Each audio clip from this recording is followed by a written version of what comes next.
सभी भक्तों को हमारे तरफ से जय श्रीमन्नारायण।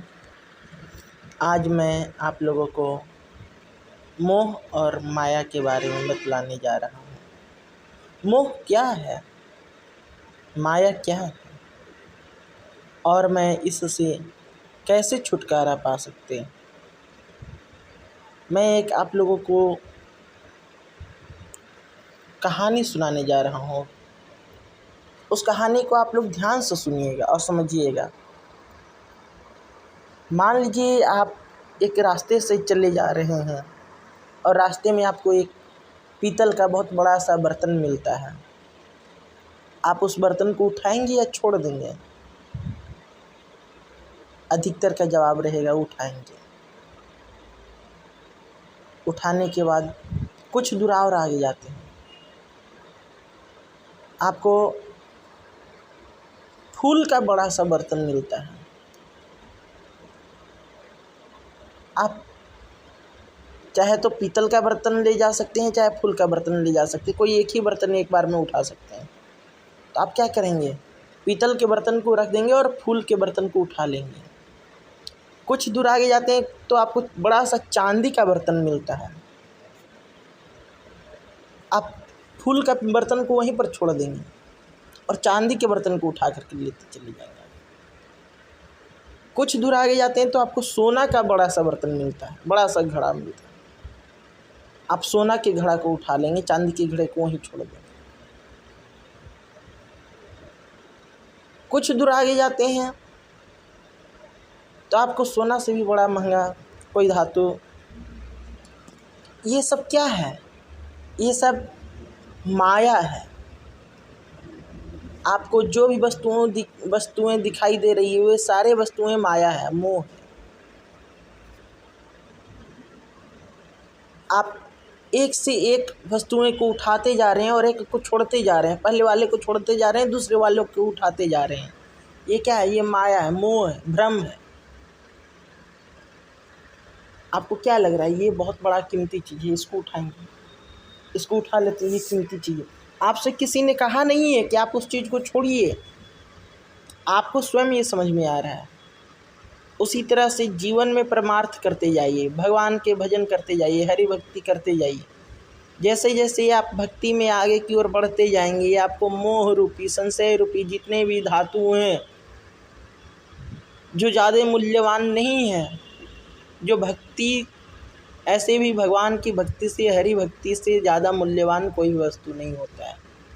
तो जिस तरह से आपको भक्ति ज़्यादा पकड़ाते जाएगा, ज़्यादा मिलते जाएगा, उसी तरह से पहले के मोह, पहले की माया, पहले की भ्रम सब छूटते जाएंगे। उसको किसी को कहना नहीं पड़ेगा कि आप इस चीज़ को छोड़िए। किसी को कहने से कोई वस्तु नहीं छोड़ता है। आपने अभी जो कुछ भी कथाएँ सुनी, कहानियाँ सुने हैं, वो सभी कोई आपको कहा नहीं कि आप उसको छोड़िए। आप स्वयं उस चीज़ को सुनते गए, समझते गए और उस चीज़ को छोड़ते गए, अपनाते गए, उठाते गए। ठीक उसी तरह से भगवान की भक्ति भी है। मोह छूटता नहीं है, सब अपने आप छूटता है। इसी प्रकार से भ्रम से निकलना है, भ्रम से छूटना है। माँ सीता जब वन में थी, पंचवटी में, उस समय मारीच सोने का मृग बन करके गया था।